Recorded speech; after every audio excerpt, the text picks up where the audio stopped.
All right.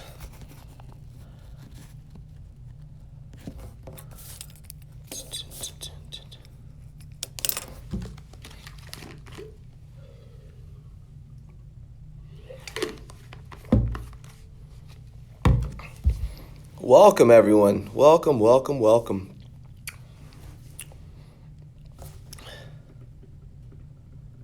Let's see here. I'm just going to wait a few moments to allow for some more viewers to join, and then I'll begin.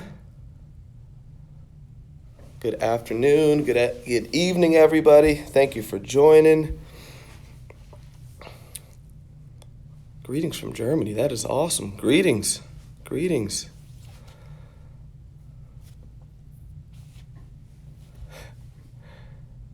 Oh, man.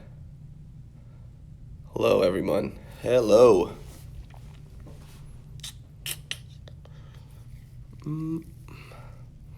For those that are just joining, I'm just waiting for a few more viewers to join, so I give everyone an opportunity to join the live session, and then we'll get going.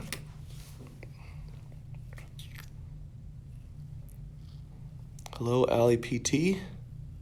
Thanks for joining. All right. I think this is probably a safe place to start. So, thank you everyone for taking the time to join the IG live session today. As mentioned in the post, my name is Chris, and I'm a student physical therapist with South College. I'm one of the co-founders of Paragon Physios. And then I've also been a healthcare recruiter for a number of years. And when I thought about this opportunity, which I feel honored to have this opportunity to hopefully help a lot of individuals that are tuning in today, I've been thinking of ways since starting school of how I can help not only fellow students and individuals in my cohort, but also practicing clinicians and new grads, because I feel like salary negotiation for those that have been there before, whether it's with physical therapy, whether it's from a previous job in a previous occupation, it's an uncomfortable conversation. And I've had the fortunate opportunity to have recruited healthcare clinicians for a number of years now. Most recently, I currently work for a large healthcare system in the state of Colorado. I primarily recruit physicians, NPs, and PAs, and then I float and do some other work as well, helping with nursing, OT, PT, and just really any position you can think of that falls under the umbrella of a healthcare system that includes both inpatient and outpatient. So for those may have seen earlier in the week, we made a Instagram poll regarding if individuals felt comfortable negotiating salary, yes or no. And to my surprise, I was rather shocked at the percentage. I expected it to be about 50-50, and it seemed to be that more individuals were uncomfortable negotiating salary. And I'm here to tell you today that it definitely is an uncomfortable subject. I work with individuals every day that are even 10, 15 plus years of experience in their field, and it's still a touchy subject.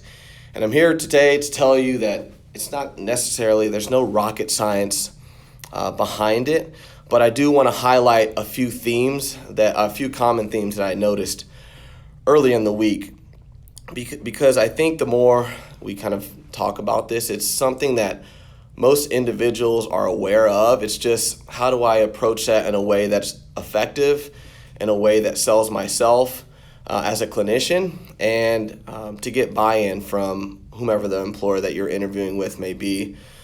So the first thing I absolutely loved, this comment that came through, was salary negotiation shouldn't be uncomfortable. We should be advocates for our profession, for ourselves, and that couldn't be any more true from a level of confidence. And I really love that answer, because That's really all it is at the end of the day. It really is just having that confidence when you go in to interview with the employer, whether it's a one-on-one interview, whether it's a panel interview, whether it's inpatient, outpatient, home health, what have you. The fact of the matter is, and statistically, not everyone either knows how to approach that or simply they lack the confidence to bring it up. And I'm here to tell you that there are a few very basic tips that can help navigate that conversation. I will be transparent saying that it doesn't guarantee that you're going to get the compensation that you're looking for. So there are a few different ways you can kind of navigate that conversation. So the first thing I'm going to just say is the best thing that you can do when it comes to salary negotiation and approaching that conversation is knowing your market. Each state, each city, each market is going to have a different compensation range for new grads, for experienced clinicians. So if you can kind of find what that range is, and whether you're a new grad or you're a practicing clinician, just think about what your self-worth is. What do you bring to the table to the employer, and how do you sell those skill sets that could be clinically related? It could be things outside of just being a clinician. For example, I've spoken with a lot of private practice owners about how they navigate basing compensation for their clinics. And, experience is obviously, a great characteristic or attribute to have. It definitely plays a role in that equation. But other things such as marketability, are you active in your community, and how can you sell not only yourself but also the clinic and or healthcare system that you're being interviewed for? How can you sell that to the employer? And a lot of that definitely goes into kind of knowing your worth. I know it can be definitely very challenging for new grads to really determine this, but from the get-go, from the beginning of the interview process, and I can just tell you from experience being a recruiter, the initial conversation, as I'm sure many of you have experienced, is just a quick phone call with either a private practice, it could be a healthcare system, it could be an outpatient clinic setting. They basically just want to know who you are and get a little more information about your experience and ultimately decide if it's a good fit. And as interviewees, it's definitely important that we sell ourselves to the employer, but it's just as important for us to approach the interview as if the employer also needs to sell themselves. It should be definitely a two-way street. So in that beginning conversation, as I mentioned before, it's typically, what's your experience look like? Tell me a little bit about yourself. And in my opinion, and in my advice, that'd be a great opportunity to kind of bring up that compensation conversation, because you don't want to get to the end of the interview process, and sometimes this can take anywhere from a couple days to 2-3 weeks, and then it sounds like such a great opportunity. You love the team, you love the patient demographic that you're going to be working with, you love the location, and then you get to the finish line and then the salary comes out and it's not what you expected. So anytime I speak with candidates on the phone, I always ask them, what are your compensation expectations? And if a recruiter or an owner doesn't bring that up, it is definitely fair game to ask that. I know a lot of individuals worry about the notion of seeming like compensation is all they care about. And that's, if someone tells you that, it, in my opinion, raises a red flag for if that's necessarily an employer you want to move forward with. Because at the end of the day, we all have bills to pay. We have to find a way to put food on the table. Salary isn't everything, but it's definitely an important part of the equation when we think about working for an employer. And it's literally just as simple as, hey, employer, just curious to know, what is your compensation range for someone with my experience? Or do you have a compensation range for new grad? The great thing about that is, a lot of states and healthcare systems, private practice, they're going to have either a set number for new grads, or if you're lucky enough, some healthcare systems will have kind of like a wiggle room for new grads, because I did receive a lot of messages about how to navigate the new grad pay. And a lot of employers will have pay ranges that you can work with, and they'll take things into considerations. I'll just use physical therapy for an example.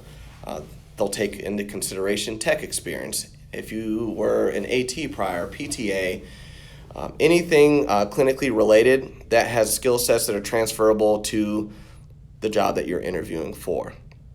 And to go back to kind of how to prepare for that conversation, it is as simple as knowing your market and calculating what you feel like you bring to the table to the employer.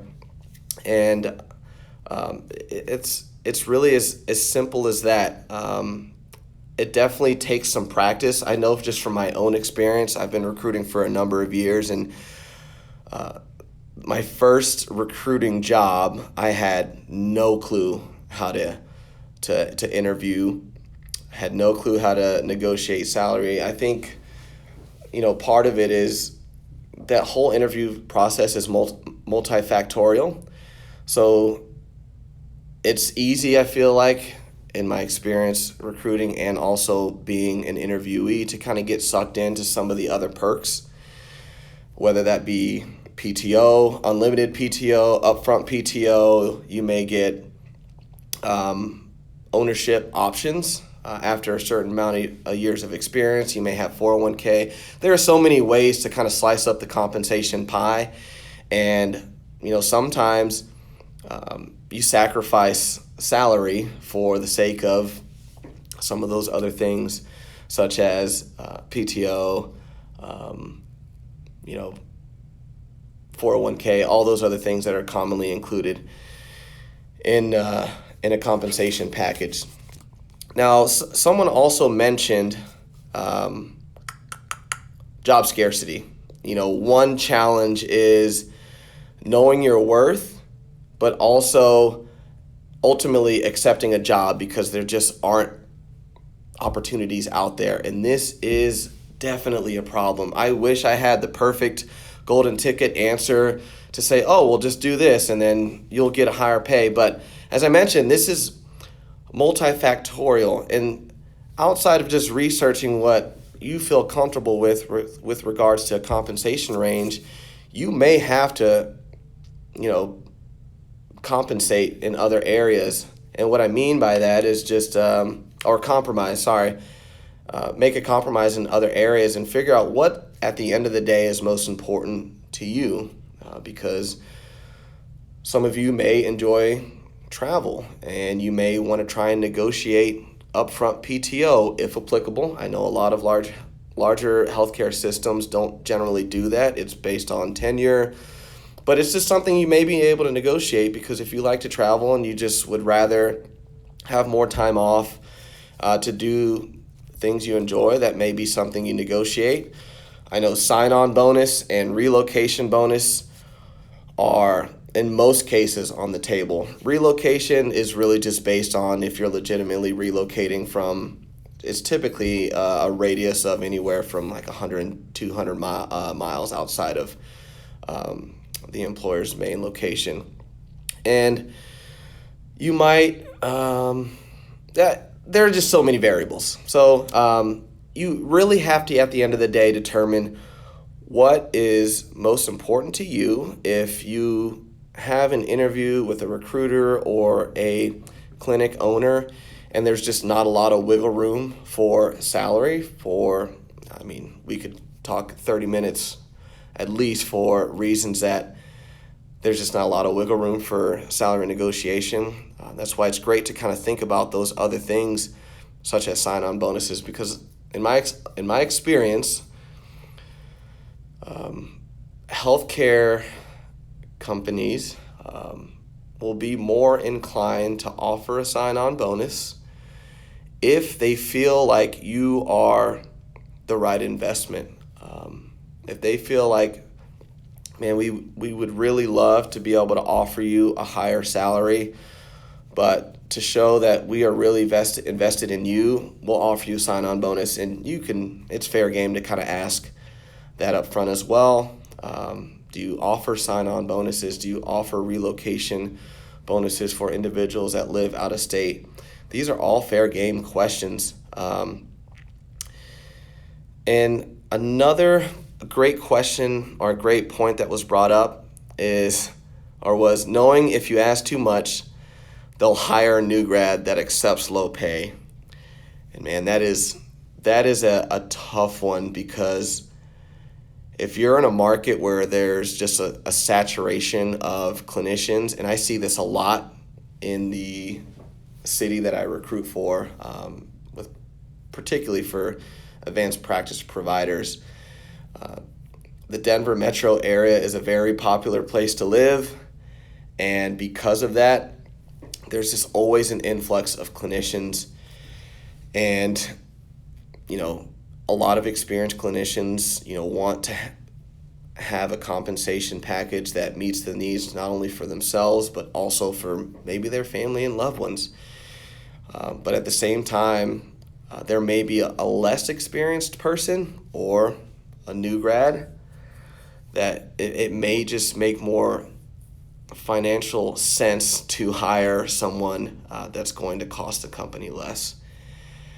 And it goes back to having that conversation up front and knowing the market that you are seeking employment in, because you really do not want to get to the end of an interviewing process and just kind of be slapped with a number that just doesn't work for you. And I see it.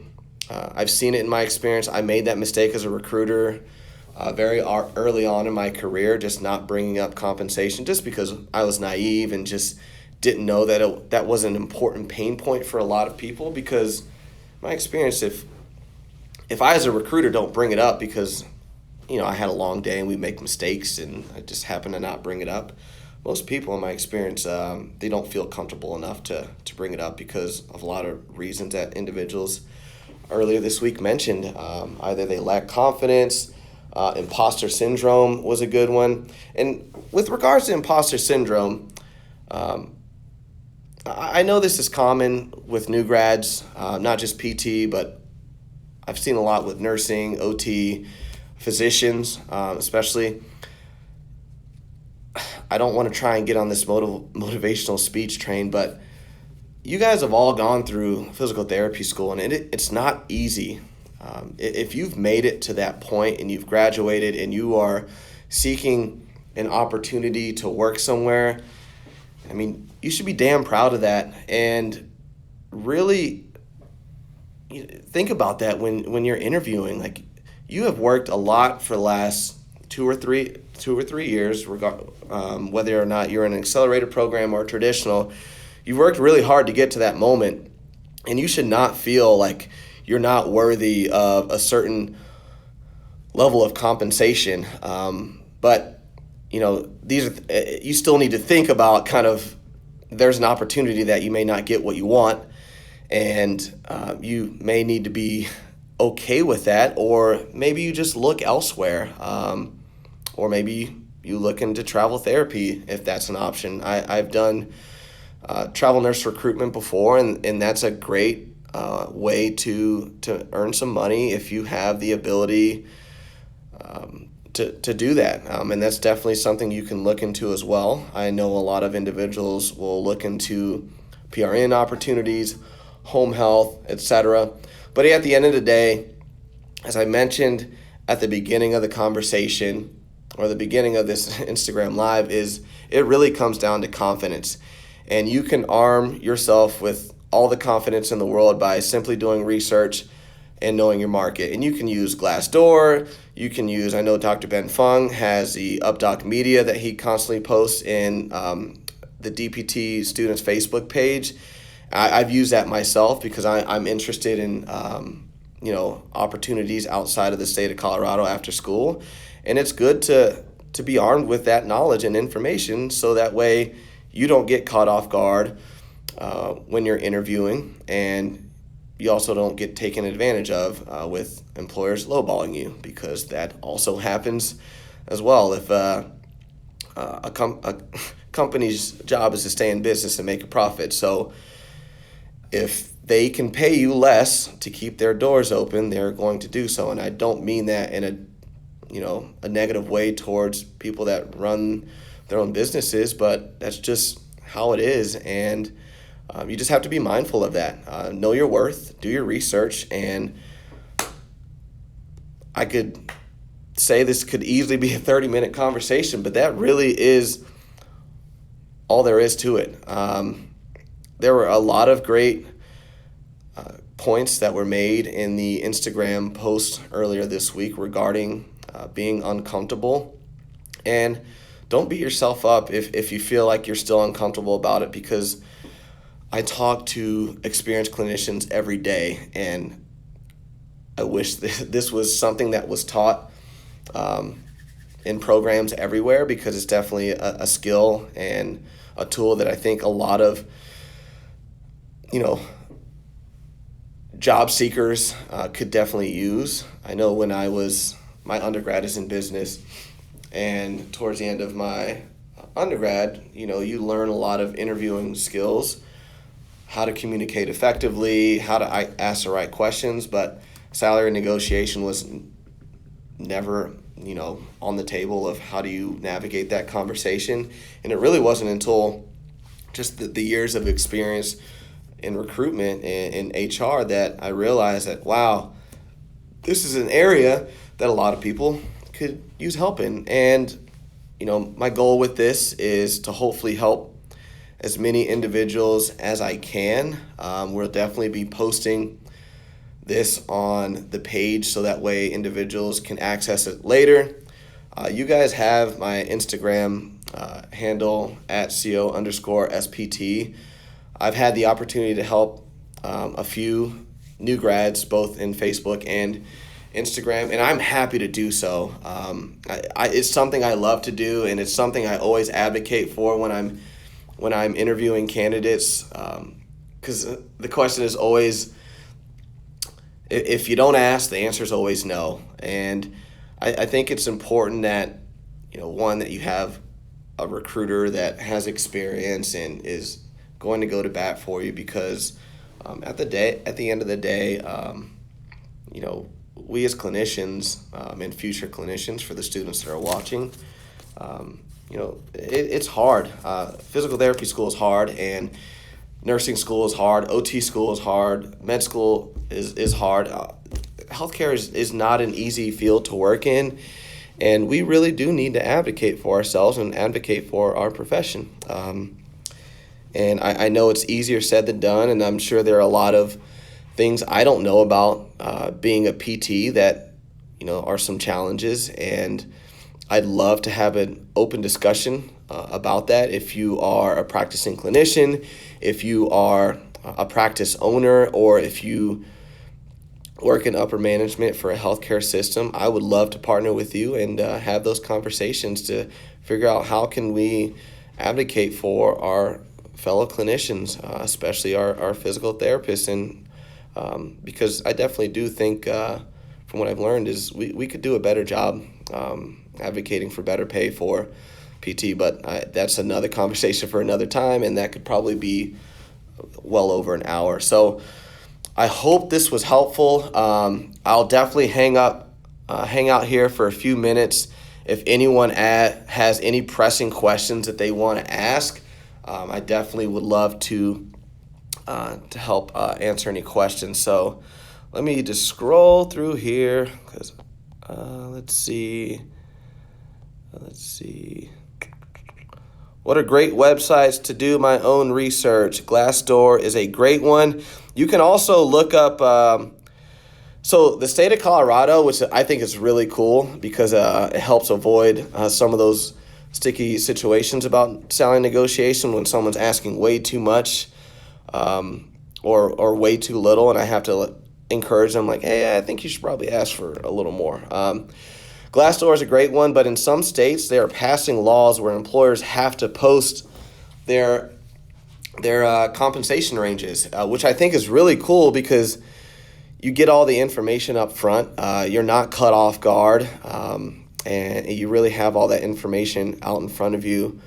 Glassdoor is probably the main one. As I mentioned earlier, Dr. Ben Fung has a great resource and tool that him and I believe a lot of his partners came up with. I think it's UpDoc Media, and I apologize if the name is incorrect, but they do annual analyses of markets based on state, location in the state, and it's pretty robust, and I think it's really cool. I've used that myself, kind of preparing for graduation and looking at different states and ways I can maximize earnings myself. Let's see. Can you say zygopophyseal 4 times? What are some ways to make me look more valuable to employers? That's a great question, Alex. So I'm going to be doing, I guess, kind of a CV/resume building Instagram Live, hopefully in the coming weeks, because there are definitely a lot of tips and tricks you can do with your resume or your CV to make you stand out more. We do live in a great age where social media is a great tool as well. I think the last 2 jobs that I've had, the jobs weren't posted, and I just reached out to people on LinkedIn. So if you don't have a LinkedIn, highly recommend it. Or just use Facebook. We have such a huge population of PTs in the community that are posting jobs out there, trying to help out fellow clinicians. Definitely utilize your resources. A resume is a great thing to build up. There are definitely creative ways you can stand out compared to other applicants, but definitely don't be afraid to reach out to people on LinkedIn. I think the job I have now, I got from literally searching recruiter for the healthcare system that I work for, and I just messaged them. Maybe there was some luck involved in timing that helped out with that as well. But don't be afraid to utilize those resources. LinkedIn is a great place for professionals to engage with each other, search for job opportunities, and then Facebook. I know there's a large community with the DPT students Facebook page that I believe is ran by Dr. Rich Severin. Great resource. Melissa, do you think a new grad can negotiate salary? I apologize if these were asked quite a while ago. But yes, absolutely. If someone tells you that you can't, I would strongly disagree with them. It's definitely great to ask, especially as a new grad, because some recruiters, not myself, may lowball you, or an employer may lowball you. So it's good to get a sense, as kind of how I mentioned earlier, with regards to knowing your market, doing some research, figuring out a number that you're comfortable with as well. I know PT students, I know most of us know how much student loan repayment is.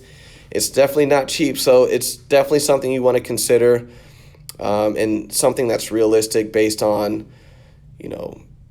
how you like to live, what you can afford, and all that stuff. So absolutely, new grads can absolutely negotiate salary. I can't guarantee that, it'll lead to a higher pay, but it's definitely fair game. Let me see. These are great questions.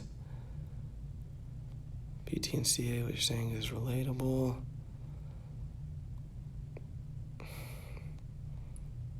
All right, some great. Ooh, this is a great question. How about H-1B work visas?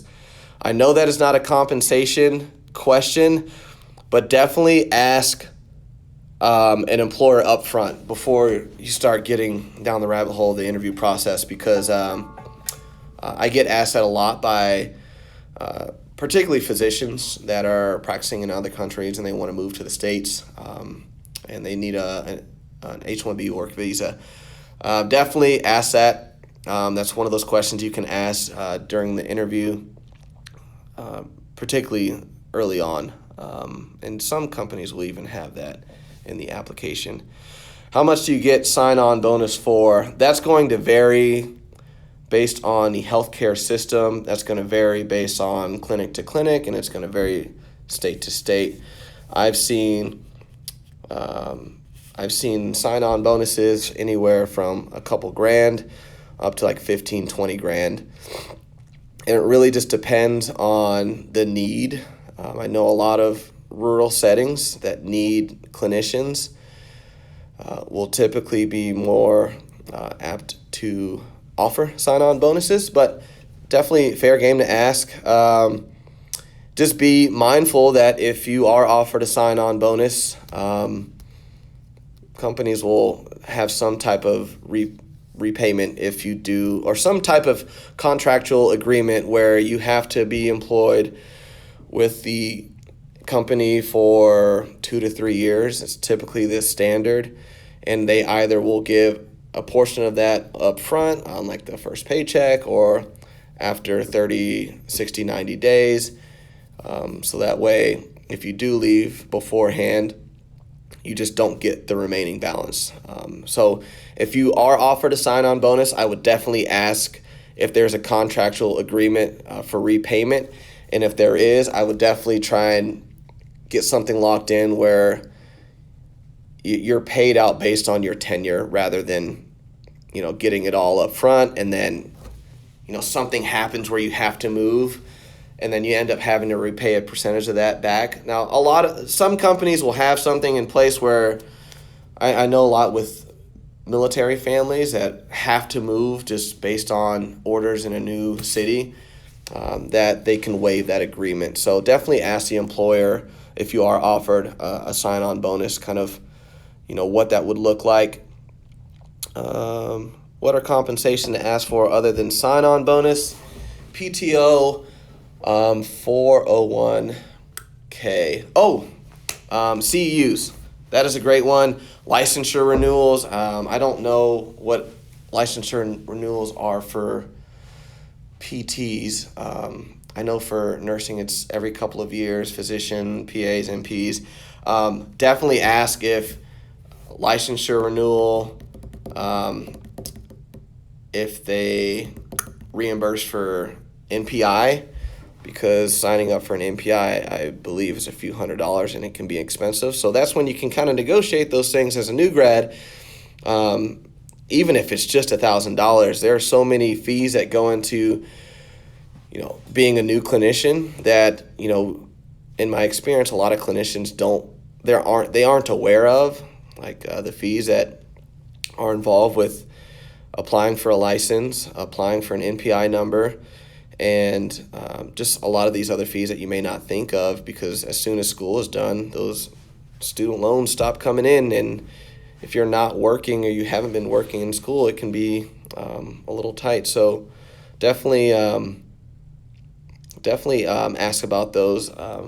What's a pretty average amount of PTO for a new grad? I know for private practice, I'll be completely honest, I don't know, but I know that'll be variable from clinic to clinic. That's something that you could definitely speak with the owner about. I know from a healthcare perspective, this is going to vary, our healthcare system perspective, this is going to vary state to state, but in my experience, it's typically the first year to 2 or maybe even 3 years of tenure. It may be anywhere from 5 to like 6.5 hours per pay period.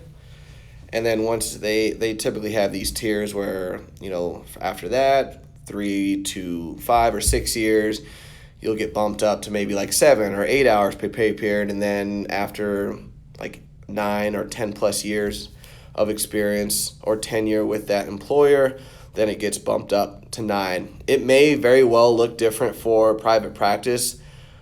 I've worked some recruitment jobs before where we had unlimited PTO, which is awesome, but the compensation, there was a trade-off in compensation, so it was a little lower, but I enjoyed it just because I liked being able to have the flexibility of being able to go on PTO whenever I wanted.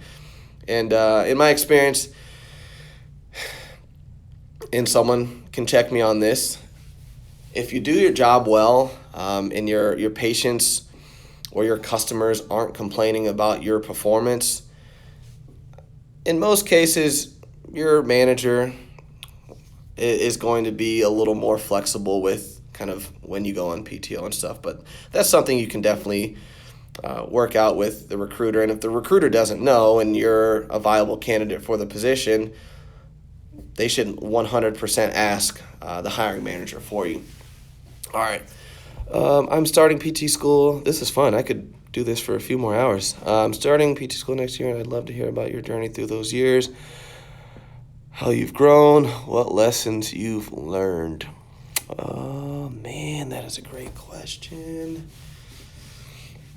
Being a non-traditional student, I would say, and non-traditional just means my undergrad is not in any type of health science, like microbio or XPhys, exercise science, AT. So my preparation definitely had to change. I didn't feel like I needed to prepare much in undergrad because I didn't specialize in anywhere like finance or investments or marketing for that matter. So in business, you kind of just showed up to class, and if you paid attention, you got a good enough grade to have a decent GPA. So I would say my study habits and how I prepared for each week definitely helped. I also have a great supporting cast and the guys that I study with. I definitely couldn't do it without them. Couldn't do it without the awesome faculty. And Kelly, you can DM me directly at CO_SPT because I'd love to hear about that. The guys and I, we have our own podcast, Paragon Podcast, and we've talked about that. I think 3 episodes kind of documenting our experience throughout PT school. And I'm hoping to kind of get more of our cohort on there because I'd love to kind of hear how their journey has been because we have parents in the program. We have a lot of just different people from different unique backgrounds, which I think is so cool about this profession and PT school in general. So great question. I could talk about that one for a while, so definitely DM me. Some of these questions are pretty funny. It's too far to me to think about your first year. Do you think new grad? I'm just making sure I don't miss anything else. Let me go back. Just can't thank you guys all enough for tuning in, being engaged with some of the content earlier in the week. It definitely helped with the preparation of this. And I'm really hoping that I can bring some more value because salary negotiation is definitely just one piece of the puzzle. My goal is to talk about effective communication and how to be prepared for interviews. I think Alex, who asked a question about how to stand out more, I'd love to do an IG Live about resume building or CV building because it's definitely an area where I think a lot of individuals could benefit from. And it's not exclusive to just being a physical therapist because there are a lot of PTs that go into upper management ownership of clinics. And I know one of the CEOs or one of the hospitals that I work for, the hospital CEO is a physical therapist. And I think that is so awesome. So when thinking about career advancement, salary negotiation is definitely going to be a conversation that you're going to have to be comfortable having. And also with Salary raises. I had a friend of mine in our cohort today asked me a great question. Is it easier to negotiate salary, or is it easier to negotiate an increase in pay after you've been employed? And that is it's definitely a gray area. I think it might be a little bit easier in my experience to negotiate a salary increase than it is to negotiate upfront compensation, because at the end of the day, you can do everything in your power to sell yourself, to sell your worth. The employer is still making a risk, and taking that investment in you, and are you going to be able to build a decent patient panel? Are you going to be able to market yourself if that's part of the job responsibility? And it's an investment for the employer, and I think it's easier to kind of go into a new job and bust your butt, really show your worth, and then get compensated or salary increase, raise, whatever you want to call it. But I've seen a lot of different settings for physical therapy. Sometimes that increase or that raise may come at a cost of your mental health. So it really just depends. I would say if it's a place that you really enjoy, you could see yourself staying for a long time, it's definitely probably a lot easier to negotiate a raise than it is. I'm actually a PT that trains new clinicians. Please DM me if you have any questions regarding what clinicians are being offered. Thanks. FX on 23. I may DM you myself. What percentage of increase of annual salary should you expect offered in the outpatient setting? I know it's been tough for a lot of companies or a lot of outpatient clinics, at least for our healthcare system, and a lot of healthcare systems probably nationwide. This one's going to be variable. In my experience, average can be anywhere from 3 to 5%. I've seen people get up to almost a 10% range, and that's going to be dependent on if the outpatient setting, assuming it's underneath a healthcare system. Private practices may do things a little different. They may have a little more leeway. They may not have as much leeway, but definitely an outpatient setting underneath the healthcare system, you could probably see on average anywhere from, I'd probably actually say 2 to 5. And that's going to be based on, is it performance-based? Is it a market increase? That actually reminds me of a good point. During the interview process, definitely don't be afraid to ask if an employer does annual reviews and if they do market adjustments based on inflation and cost of living increases, because in some states, the cost of living is skyrocketing. I know where I live in Colorado, it's a desirable place to live, and I know, I'm sure many of you that live in places where a lot of people are moving to, the cost of living rises, and that's definitely something you want to consider when you're interviewing for an employers. Do you guys do annual pay raises? If so, what does that typically look like? Is there a set number, or is it variable based on job performance over a 12-month period? And do you guys do market adjustments for inflation and cost of living? Because those are all important things you want to know up front as you think about potentially relocating for a new job opportunity, or you find something in town or locally that just seems like a better opportunity. You want to try something new. That's a great question. And let's see. I'm trying to think. I'll hang out here for a few more moments here. And as I mentioned, don't hesitate to reach out at CO_SPT. I am about to start clinicals on Monday, so starting tomorrow, after our lab practicals at 12, think they end around noon. I'll have a lot of free time on my hand between then and Monday morning. So I would be more than happy to answer any additional questions.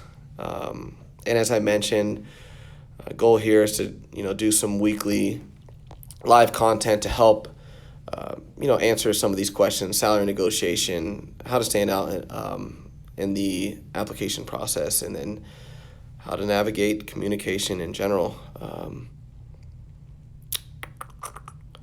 Physio students do some clinician work in clinics. How much salary do you pay for PTA?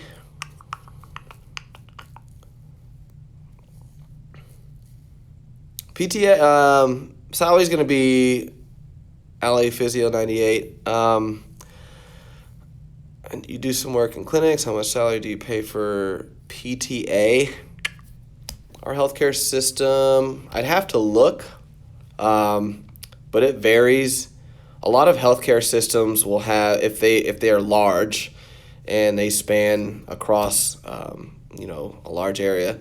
I'll use mine for example. We have different pay ranges for different areas of the state of Colorado, and I know a lot of states will do that because cost of living may not be the same in one part of the state as opposed to another part. And that was the same for a healthcare system that I worked at when I lived in Florida. So that's just something you'll definitely do some research on because that's going to be variable for sure. I wish I had a better answer, so I do apologize for that. But I would definitely Glassdoor and look at Glassdoor, and then also maybe look at your state and see if they've passed any laws that requires employers to post compensation. If not, then Glassdoor is a great tool to use. And I know it's hard to kind of get an idea of compensation if you don't even get to the interview stage. So that's my goal in the near future, is to help individuals get to that interviewing stage. Let's see. But I really appreciate all of you guys tuning in today. As I mentioned, don't hesitate to reach out if you have any questions at CO_SPT. And I look forward to doing this more often. Thank you guys, and I hope you all have a great evening.